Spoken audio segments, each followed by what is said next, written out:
যুদ্ধে কি পাবো? লাশ, ছাই আর বারুদের গন্ধ। তার চেয়ে বেশি কিছু কি? চলুন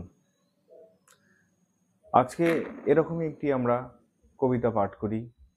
কবিতাটির নাম আয় আরো বেঁধে বেঁধে থাকি, কবি শঙ্খ ঘোষ। নমস্কার, আমি শুভদীপ সরকার। যদি আমার এই চ্যানেলের শিক্ষামূলক ভিডিওগুলি আপনাদের এবং তোমাদের ভালো লেগে থাকে তাহলে চ্যানেলটিকে অবশ্যই সাবস্ক্রাইব করবে। ধন্যবাদ। আজকে আমরা মাধ্যমিকের সিলেবাসের বাংলা বিষয়ের একটি গুরুত্বপূর্ণ কবিতা আয় আরো বেঁধে বেঁধে থাকি এই কবিতাটি আলোচনা করব। এই কবিতাটির কবি হলেন শঙ্খ ঘোষ এবং কবিতাটির মূল কাব্যগ্রন্থের নাম জলই পাষাণ হয়ে আছে। কবিতাটি যদি আমরা দেখি, বিশেষ করে মূল কাব্যগ্রন্থের নামটা যে জল আর পাষাণ, এই দুটো জিনিস দেখো, দুটো বিজাতীয় জিনিস। জল কিভাবে পাষাণ হয় এটা ভাববার বিষয়। এই জায়গাটাতে যদি তোমার ধারণাটা পরিষ্কার হয় তাহলে কবিতাটার মানে বুঝতে সহজ হবে। আচ্ছা, এবার আমরা একটু দেখি কিভাবে জল পাষাণ হয়। এই জায়গাটাকে বোঝার জন্য আমি এখানে কয়েকটা জিনিস লিখে রেখেছি। যদি এই জায়গাটা বুঝতে পারি তাহলে এটা বুঝতে পারবো। কবিতাটির রচনাকাল 2001 থেকে 2003 আর প্রকাশিত হচ্ছে 2004। এই সময়কালটা একটু দেখতে হবে। এটাতে প্রকাশ পাচ্ছে আর এটাতে লেখা হচ্ছে 1 থেকে 3। এবার কবিতাটির বিষয়বস্তু যদি আমরা পড়ি বা বুঝি তাহলে দেখবো একটা চরম বিপন্নতার ছবি রয়েছে। এখানে কি রয়েছে? বিপন্নতার ছবি। একটা বিপন্নতা বলা যায়, সংকট বলা যায়। বিপন্নতা এবং সংকটের একটা ছবি দেখানো হচ্ছে। এই সংকট বা বিপন্নতা সম্পর্কে আরো স্বচ্ছ ধারণা পেতে গেলে এই তিনটে জিনিসের দিকে একটু লক্ষ্য রাখতে হবে। যেমন 1 নাম্বার রয়েছে কি, ইরাক ও মার্কিনের সঙ্গে একটা যুদ্ধ হয়েছিল 2003 সালে। ভয়ঙ্কর যুদ্ধ। মার্কিন যুক্তরাষ্ট্র তাদের রাজনৈতিক কৌশলকে সহজ করার জন্য ইরাকের শাসক সাদ্দাম হোসেন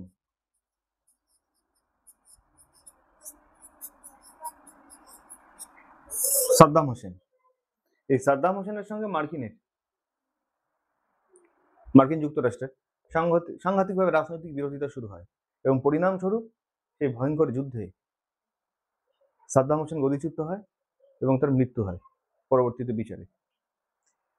আফগানিস্তানের সঙ্গে মার্কিনের যুদ্ধ হয় 2001 সালে শুরু হয়, 2014 কি 15 পর্যন্ত একটা পার্ট চলে, পরে তারপরে থেকে 2021 পর্যন্ত। শেষ পর্যন্ত আমরা দেখি যে মার্কিন সেনাবাহিনী আফগানিস্তানকে ছেড়ে চলে যায়। বর্তমানে সেখানে তালিবানের শাসন চলছে। একইভাবে ইসরায়েল ফিলিস্তিনের যুদ্ধ 2000 থেকে 2005 সাল পর্যন্ত একদম বিধ্বংসী যুদ্ধ হয়। এবার প্রশ্ন হলো, এই যুদ্ধ তো চলছেই বা এই সময়টা একটা সাংঘাতিক যুদ্ধের আবহ ছিল। এই যুদ্ধের আবহে রাজা তো যুদ্ধ হচ্ছে, কিন্তু একবার ভাবুন তো সাধারণ মানুষের অবস্থা কি হচ্ছে। যারা আমার মতো সাধারণ মানুষ, যারা তোমার মতো সাধারণ মানুষ, তাদের কি হচ্ছে। এইভাবে যদি আমরা ভাবি তাহলে কবিতাটা বুঝতে পারি। যুদ্ধ লাগলে যে কোনো দেশের অর্থনৈতিক অবস্থা দুর্বল হবেই হবে। মানুষ খেতে পাবে না, অর্ধাহারে অনাহারে তাদের জীবন যাবে, যে কোনো সময় মৃত্যু হতে পারে। সব সময় একটা সংকট এবং বিপন্নতা সর্বদা ঘিরে থাকবে এবং যে কোনো সময় নানা কারণে তার মৃত্যু হতে পারে। কবি শঙ্খ ঘোষ বাংলার কবি, কিন্তু কবির ভাবনা কখনো নির্দিষ্ট এলাকার মধ্যে সীমাবদ্ধ থাকতে পারে না। তার ভাবনা বিশ্বজুড়ে প্রসারিত, যার কারণে সে আফগানিস্তানের সাধারণ মানুষ হোক, বা ইরাকের সাধারণ মানুষ হোক, বা ইসরায়েল বা ফিলিস্তিনের সাধারণ মানুষ হোক, যারা ঘর ছাড়া, যারা ক্ষুধার্ত, যাদের ভবিষ্যৎ অন্ধকার, তাদের কথা ভেবে কবি শঙ্খ ঘোষের দুঃখের অন্ত নেই। তার চোখ দিয়ে এই দুঃখ দেখে আর যেন জল বেরোচ্ছে না, তার হৃদয় পাষাণ হয়ে গেছে, তার চোখ দিয়ে আর অশ্রুপাত হচ্ছে না, হৃদয় পাষাণ হয়ে গেছে, ভয় পাচ্ছেন এবার কি হবে, অর্থাৎ চোখের জল যেন পাষাণ হয়ে আছে এইরকম করুণ দৃশ্য দেখে। এবং শুধু এই ভয়ঙ্কর অবস্থার শুধু তিনি বর্ণনা দেননি কবিতার মধ্যে, অর্থাৎ এখান থেকে কিভাবে বেরিয়ে আসতে হবে তার একটা পথ তিনি সুন্দরভাবে কিন্তু দেখিয়ে দিয়েছেন কবিতার মধ্যে। তা হলো, আয় আরো বেঁধে বেঁধে থাকি। এবার কবি সবাইকে ডাক দিয়েছেন, আসো। আমরা যদি এককভাবে থাকি তাহলে আমাদের মৃত্যু অবশ্যম্ভাবী। তাই আমাদের বাঁচতে গেলে আমাদের সঙ্গবদ্ধতার দরকার, বেঁধে বেঁধে থাকতে হবে, তাহলে হয়তো আমরা বেঁচে থাকতে পারি। আমরা জানি যুদ্ধ কখনো নির্দিষ্ট ব্যক্তি বা জনতাকে আঘাত করে না, নির্বিশেষে সকলের সর্বনাশ করে। যেমন অসুখী একজন কবিতার মধ্যে প্রথম যে কবিতাটি তো আমাদের রয়েছে, সেখানেও দেখবে যে যুদ্ধ কবল থেকে শিশু বৃদ্ধ কেউ রেহাই পাচ্ছে না। ঠিক একইভাবে এই আয় আরো বেঁধে বেঁধে থাকি যে কবিতাটি রয়েছে, সেখানেও সবাই সেই যুদ্ধের ধ্বংসের হাত থেকে রেহাই পায়নি।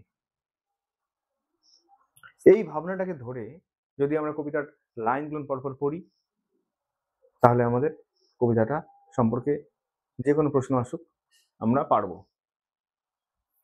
নির্দিষ্ট কোনো ছন্দের মধ্যে আবদ্ধ থাকেনি এই কবিতাটি, এটি মূলত গদ্য ছন্দে লেখা, মূলত ভাব প্রধান, অর্থাৎ কবির ভাবনাই এই কবিতার মূল উদ্দেশ্য, মানে ভাবনার বিষয়টাকে এখানে কবি তুলে ধরতে চেয়েছেন, তাই এটি গদ্য ছন্দে লেখা হয়েছে কবিতাটি।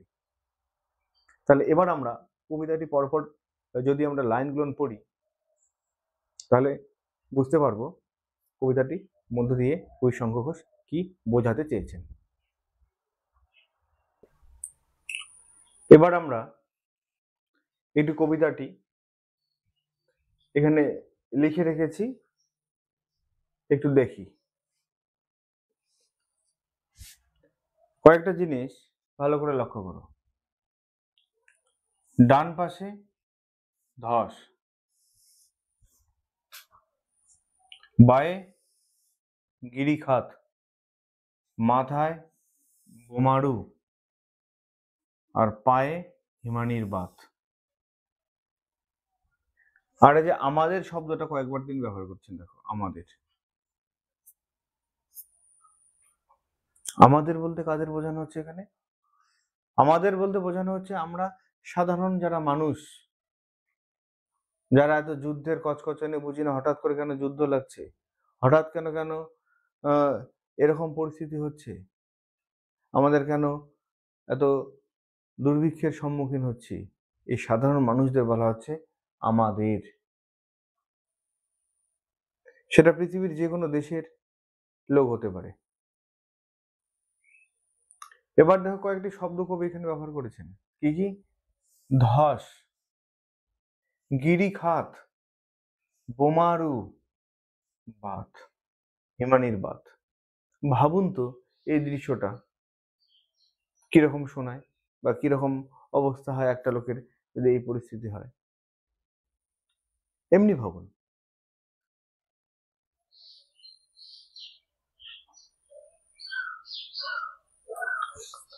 আমাদের ডান পাশে ধস, একটি লোক দাঁড়িয়ে আছে কোনো পাহাড়ি রাস্তায়, তার ডান পাশে ধস। আমাদের বায়ে গিরিখাত, আমাদের বায়ে গিরিখাত, একদম খাত দেখা যাচ্ছে না এদিক থেকে। একদিকে ধস, একদিকে গিরিখাত, একদিকে ধস নামছে, একদিকে গিরিখাত। আমাদের মাথায় বোমারু, বোমারু তো সেই প্লেন থেকে কখন বোম ফেলবে কোনো ঠিক নেই। পায়ে পায়ে হিমানির বাত, আমি যখন থেকে পালিয়ে যাব সেটাও পাচ্ছি না। বাত, হিমানি বরফের যেন বাত। আমি এগোতে পারছি না, মানে আমার ডান, আমার বাঁয়ে, আমার উপরে, মাথার উপরে, আমার পায়ে, সর্বত্র বিপদ, মুক্তি পাচ্ছি না এখান থেকে। আমাদের পথ নেই কোনো, এবার লাইনটা বলে দিচ্ছি, আমাদের বাঁচার আর কোনো পথ নেই এই যুদ্ধের ফলে। আমাদের ঘর গেছে উড়ে, ঘর মানে শুধু থাকার ঘর নয়, আমাদের বেঁচে থাকার যে আস্তানা, যে রসদ, যাকে কেন্দ্র করে আমরা বাঁচবো, যে স্বপ্ন, সবকিছু আমাদের উড়ে গেছে এই যুদ্ধের কারণে। তাহলে আমাদের ডান পাশে ধস, বোঝা গেল, আমাদের বায়ে গিরিখাত, আমাদের মাথায় বোমারু, পায়ে পায়ে হিমানির বাত। এই কথাগুলোর মানে হলো একটাই, সেটা হলো যুদ্ধের, যে কোনো দেশের যুদ্ধের বা যুদ্ধ লাগলে সাধারণ মানুষের অবস্থা এরকম হয়। এগুলো না আসলে ব্যঞ্জনা, এই ব্যঞ্জনাগুলোর মধ্য দিয়ে কবি একটা মানুষের প্রকৃত সংকটাপন্ন অবস্থার চিত্র তুলে ধরার চেষ্টা করেছেন। তার আর কিছুই থাকে না, শেষ আস্তানা তার ঘর বা তার স্বপ্ন, সেটাও শেষ হয়ে যায়। বোঝা গেল এটা? এবার আমরা পরের জায়গাটাতে যাই। এইখানে এই লাইনগুলোর মধ্যে খুব একটা কষ্টের লাইন, দেখো লেখা আছে শিশুদের শব। এই শব মানে মৃতদেহ, এই শব মানে মৃতদেহ। আমাদের শিশুদের শব ছড়ানো রয়েছে কাছে দূরে। এই সাংঘাতিক তথ্য। এই শিশু মানে যারা আমাদের ভবিষ্যৎ, যারা আমাদের পরিচয়, যারা আমাদের পৃথিবীকে, আমাদের দেশকে, আমাদের সমাজকে এগিয়ে নিয়ে যাবে। কিন্তু এই যুদ্ধ তাদের বাঁচতে দেয়নি, তাদেরকে হত্যা করেছে। তাই কবি বলেছেন আমাদের শিশুদের সব ছড়ানো রয়েছে কাছে দূরে, অর্থাৎ আমাদের ভবিষ্যৎ শেষ অন্ধকার। আমরাও তবে এইভাবে এই মুহূর্তে মরে যাব নাকি? আমাদের ভবিষ্যৎ শেষ মানে আমরাও শেষ, আমাদের আইডেন্টিটি শেষ। তাহলে আমাদের তো শেষ হওয়ার কথাই। তারপরে মুহূর্তে বলছেন আমাদের পথ নেই আর, অর্থাৎ কোনোভাবেই আমাদের আর নিস্তার নেই। তারপরেই শেষের লাইনটা দেখো গুরুত্বপূর্ণ, আবার তিনি বলেছেন আয় আরো বেঁধে বেঁধে থাকি। বলতে এই যুদ্ধবাজদের হাত থেকে, এই যুদ্ধের কারিগরদের হাত থেকে বাঁচার জন্য আমাদের এক হয়ে থাকতেই হবে, আমাদের সংঘবদ্ধতার দরকার। তিনি বারবার কিন্তু এই বার্তাটা দিয়ে যাচ্ছেন কবিতার মধ্যে। না হলে কি হবে? বারবার তারা আক্রমণ করবে, বারবার এভাবে ভবিষ্যৎ ধ্বংস হয়ে যাবে। যারা যুদ্ধবাজ দেশ, তারা কখনোই চায় না যুদ্ধ থেকে লোকজন নিস্তার পাক। যুদ্ধ তাদের আসল ব্যবসা, এবং এই যুদ্ধবাজদের রক্ষা করার একমাত্র উপায় হলো সংঘবদ্ধতা। যখনই সংঘবদ্ধতার অভাব হবে, তখনই এই যুদ্ধবাজ দেশ সেই দেশে যুদ্ধ আবহ তৈরি করবে, এবং সত্যি সত্যি একসময় যুদ্ধ লেগে যাবে, এবং সাধারণ মানুষ বিশেষ করে তাদের সর্বনাশ হয়ে যাবে। একটা পরিবারের ক্ষেত্রে ব্যাপারটা তাই। একটা পরিবারের মধ্যে যদি অনেক কয়েকজন ভাই থাকে, তাদের মধ্যে যখন দ্বন্দ্ব লাগবে, তখন বাইরের শক্তি এসে তাদের মধ্যে বিভেদ সৃষ্টি করতে পারবে। কিন্তু তাদের মধ্যে যদি একতা থাকে, তাহলে কিন্তু বিভেদ সৃষ্টি করার চেষ্টা করলেও পারবে না। এই বার্তাটি কবি বারবার এখানে দিয়েছেন, আয় আরো বেঁধে বেঁধে থাকি। যে আমাদের মধ্যে যদি কোনো ভুল বোঝাবুঝি হয়েও থাকে, কিন্তু এই সংকটাপূর্ণ অবস্থা থেকে রেহাই পাওয়ার জন্য আমাদেরকে এক হয়ে থাকতেই হবে। বোঝা গেল এটা? এই লাইনগুলো দেখলে, কবিতার এই লেখাগুলো দেখলে একটা বিষয় বুঝতে হবে, যে এখানে আপাতভাবে দেখে মনে হতে পারে খুব সাধারণ মানুষের কষ্ট, বাস্তবিক ক্ষেত্রে তাই।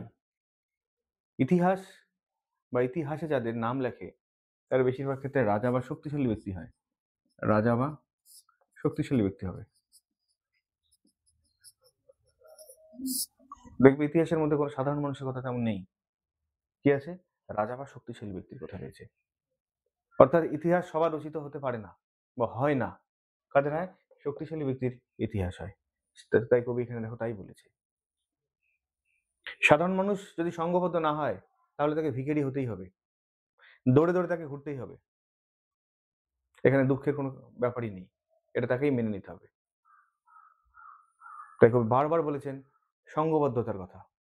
এই সংঘবদ্ধতাই হলো শক্তি, এই সংঘবদ্ধতাই হলো শক্তি, যা ইতিহাস রচিত করতে পারে, যার থেকে রচনা হতে পারে সাধারণ মানুষের ইতিহাস। আমাদের ইতিহাস নেই, না থাকাটাই স্বাভাবিক। আমাদের মানে কি? সাধারণ মানুষের। কারণ সাধারণ মানুষ সংঘবদ্ধ নয়, সে রাজার মতো শক্তিশালীও নয়, তাহলে কিভাবে ইতিহাস রচিত হবে? হওয়া সম্ভব নয়। তাই বলেছে আমাদের ইতিহাস নেই, অথবা এমন ইতিহাস ইতিহাস না থাকাটাই যেন তিনি বলেছেন ইতিহাস। শক্তিশালী ব্যক্তির ইতিহাস রয়েছে, আমাদের ইতিহাস নেই, আর আমাদের ইতিহাস না থাকাটাই যেন ইতিহাস। আমাদের চোখ মুখ ঢাকা, চোখ মুখ ঢাকা মানে অর্থাৎ আমরা ঢাকা মানে ঢেকে রেখেছি, বা কেউ আমাদের ঢেকে রেখেছে চোখ মুখ। আমাদের বুদ্ধির বিকাশ, আমাদের মনের বিকাশ ঘটেনি। তাই বলেছে আমরা ভিখারি 12 মাস। পৃথিবী হয়তো বেঁচে আছে, পৃথিবী হয়তো গেছে মরে, আমাদের কথা কে বা জানে? আমরা ফিরেছি দৌড়ে দৌড়ে। আমাদের কথা কারো মনে রাখার কথা নয়, কারণ আমরা শক্তিশালী নই, আমরা সংঘবদ্ধ নেই। তাই আমাদের ইতিহাস থাকবে না, আমাদের চোখ মুখ ঢাকা থাকবে, আমরা ভিখারি থাকবো 12 মাস। আমরা বেঁচে আছি বা মরে গেছি তার কোনো নিশ্চয়তা নেই। তাই আমাদের কথা কেউ জানবে না, এবং আমাদের দৌড়ে দৌড়ে ঘুরতেই জীবন শেষ হয়ে যাবে। এই দারুণ মেসেজটা তিনি এখানে দিয়েছেন। আপাতভাবে দেখে মনে হতে পারে সাধারণ মানুষের তিনি দুঃখের বর্ণনা দিয়েছেন, বাস্তবিক তাই। দুঃখের পাশাপাশি একটা চিরকালীন সাধারণ মানুষের অভাব, যেটা সংঘবদ্ধতার অভাব, একসঙ্গে কাজ করার অভাব, যার ফলস্বরূপ এবং পরিণতি। তাই ইতিহাস কখনো সাধারণ মানুষের লেখা হয়নি, ইতিহাস লেখা হয়েছে কাদের? রাজার, শক্তিশালী ব্যক্তির। সাধারণ মানুষ শক্তিশালী কিভাবে হবে? কবি বলেছেন বেঁধে বেঁধে থেকে, মানে সংঘবদ্ধ হয়ে। আর সংঘবদ্ধ না হলেই তার পরিণতি এরকম হতে 12 মাস, মানে এরকম হতে, মানে এরকমই হবে। বোঝা গেল? বাস। তবে কবি শঙ্খ ঘোষ কিন্তু ছাড়ার পাত্র নন। তিনি সাধারণ মানুষকে জোটবদ্ধ করতে প্রতিজ্ঞাবদ্ধ তিনি। তাই এত কিছুর পরেও তিনি হতাশ হননি, বরং তিনি আশার বাণী শুনিয়েছেন। তিনি সকলকে কাছে রেখেছেন, আহ্বান জানিয়েছেন এই দুর্দশা থেকে কিভাবে তাদের মুক্তি সম্ভব। তাই শেষের এই যে 4টি লাইন রয়েছে, এর মধ্য দিয়ে একটা কি নৈরাশ্যবাদ থেকে, নৈরাশ্য থেকে কি আশার বাণী ধ্বনিত হয়েছে, নৈরাশ্য থেকে আশার বাণী ধ্বনিত হয়েছে। একটু দেখি তিনি কি বলেছেন। বলেছেন কিছুই কোথাও যদি নেই, ছেড়ে দিলাম, আর কোনো কিছুই নেই, তবু তো কজন আছি বাকি। আয় আরো হাতে হাত রেখে, আয় আরো বেঁধে বেঁধে থাকি। বোঝা গেল? তিনি মেনে নিয়েছেন সব শেষ হয়ে গেছে, সব ধ্বংস হয়ে গেছে, যতটুকু আছে ততটুকু নিয়ে এবার বেঁচে থাকার পালা, নতুন সংগ্রামের পালা আগামী পৃথিবীর জন্য। তাই বলেছেন তবু তো কজন আছি বাকি, আয় আরো হাতে হাত রেখে। আবার তিনি বলেছেন আয় আরো বেঁধে বেঁধে থাকি। এইভাবে সম্পূর্ণ কবিতাটা যদি আমরা পাঠ করি, প্রত্যেকটা শব্দের অর্থ ধরে ধরে, প্রত্যেকটা জায়গার মানে খুঁজে খুঁজে, তাহলে কবিতাটির বিষয়বস্তু সম্পর্কে আমাদের ধারণা স্বচ্ছ হবে। আর একটা কথা মনে রাখবে, যে কোনো কবিতার যদি তোমার ধারণা স্বচ্ছ না থাকে, তাহলে কিন্তু ওখান থেকে যতই মানে একটু যদি প্রশ্ন এপাশ ওপাশ করে দেয়, তুমি কিন্তু পারবে না। তাই সবার আগে কবিতা বা যে কোনো গল্প বা যে কোনো নাটক তোমাদের সিলেবাসের মধ্যে যা রয়েছে তার বিষয়বস্তু সম্পর্কে আগে ধারণাটা ক্লিয়ার করো। তারপরে অটোমেটিক ওখান থেকে তুমি যে কোনো প্রশ্নের উত্তর পেয়ে যাবে। এবং আগামী ভিডিওগুলোতে প্রত্যেকটা কবিতা থেকে কি কি প্রশ্ন হবে, ছোট প্রশ্ন, বড় প্রশ্ন, এমসিকিউ যা কিছু আছে ধরে ধরে আলোচনা করব। এবার আমরা কবি শঙ্খ ঘোষ সম্পর্কে একটু দেখে নিই। এই বিষয়গুলো একটু দেখে নিলে এখান থেকে যা যা প্রশ্ন আসবে, বিশেষ করে কবি পরিচিতি সম্পর্কে আমরা লিখতে পারবো। জন্ম হচ্ছে 32-1900 আর 2021 তিনি ইহলোক ত্যাগ করছেন। মনে করা হচ্ছে তিনি বলা হচ্ছে যেটা কোভিডে আক্রান্ত হয়ে তিনি দেহত্যাগ করেন কবি শঙ্খ ঘোষ। তার কয়েকটা গুণের দিক আমরা উল্লেখ করছি। আমরা কবি হিসেবে তো জানি, এবং তিনি কোন কোন বিষয়ে আরো বেশি দক্ষ, তিনি রবীন্দ্র বিশেষজ্ঞ ছিলেন। রবীন্দ্রনাথকে কেন্দ্র করে, তার রচনাবলীকে কেন্দ্র করে একাধিক গ্রন্থ তিনি লিখেছেন। তার প্রকৃত নাম পরীক্ষা আসতে পারে যে শঙ্খ ঘোষের প্রকৃত নাম কি। এটাও প্রকৃত নাম, তিনি এই নামে বেশি পরিচিত, শঙ্খ ঘোষ নামে তিনি পরিচিত। তবে তার আরেকটি নাম রয়েছে, নামটি কি নাম? চিত্তপ্রিয় ঘোষ। কি নাম? চিত্তপ্রিয় ঘোষ, নামটা মনে রাখতে হবে। এরপরে ছদ্মনাম, এটা সাহিত্যিকদের একটা স্টাইল, তারা ছদ্মনাম, প্রায় প্রত্যেক সাহিত্যিকের ছদ্মনাম থাকে। ঠিক একইভাবে শঙ্খ ঘোষের ছদ্মনাম রয়েছে কি? কুন্তক, এই ছদ্মনামটা তিনি অধিক পরিচিত। এছাড়া আরেকটি নাম রয়েছে কি? শুভময়। তার প্রথম কবিতার নাম কি? দিনগুলি রাতগুলি। কোন পত্রিকায় প্রকাশিত হচ্ছে এটা? কৃত্তিবাস পত্রিকার সঙ্গে তিনি যুক্ত ছিলেন, এবং সেই পত্রিকায় এই দিনগুলি রাতগুলি কবিতাটি প্রকাশিত হয়। এবং তার প্রথম যে কাব্যগ্রন্থটা, সেই কাব্যগ্রন্থটাও এই দিনগুলি রাতগুলি নাম দিয়ে 1956 সালে প্রকাশিত হয়। তাহলে হলো এতটুকু। এবার কিছু বিখ্যাত কাব্যগ্রন্থের নাম একটু দেখে নাও, এগুলো পরীক্ষা দিতে পারে। যে কোনো একটা কাব্যগ্রন্থের নাম দিয়ে দিতে পারে এটা কার লেখা, তাহলে একটু নামগুলো দেখে নাও। এখানে আমি মাত্র 3টে দিয়েছি, আরো রয়েছে, বাকিগুলো দেখে নেবে। একটি হলো মুখ ঢেকে যায় বিজ্ঞাপনে, উর্বশীর হাসি, ওকাম্পর রবীন্দ্রনাথ। এগুলো, এই রচনাগুলো একটু দেখে নাও, পরীক্ষা আসতে পারে এগুলো। এছাড়া তার লেখার দুটো স্টাইল রয়েছে, দুটো স্টাইল, একটা না দুটো স্টাইল আমি এখানে দিয়েছি। তার কবিতার মধ্যে তুমি দেখবে তোমরা, সেটা হলো সাধারণ মানুষের কথা বলবেন কবিতার মধ্যে। যে কোনো কবি লেখেন সাধারণ মানুষের কথা তিনি লেখেন তার কবিতার মধ্যে। আরেকটি বিষয় কি? নিজের অন্তর্লোকে যাত্রা। যদি বাবরের প্রার্থনা,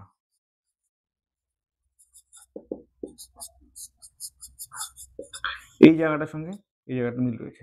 বাবরের প্রার্থনা যদি তোমাদের পড়া থাকে কখনো, বা পড়ে নিও, এই অন্তর্লোকের যাত্রা।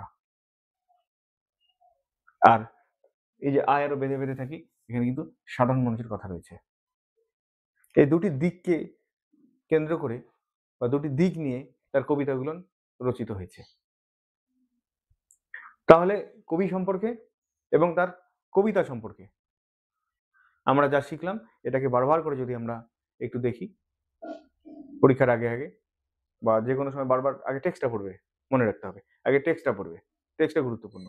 টেক্সটটা পড়ার পরে এই ভিডিওটা দেখবে, এবং যারা দেখছো ভিডিওটা তারা চ্যানেলটাকে সাবস্ক্রাইব করবে, এরকম ভিডিও আসতেই থাকবে। ধন্যবাদ সবাইকে, ভালো থেকো।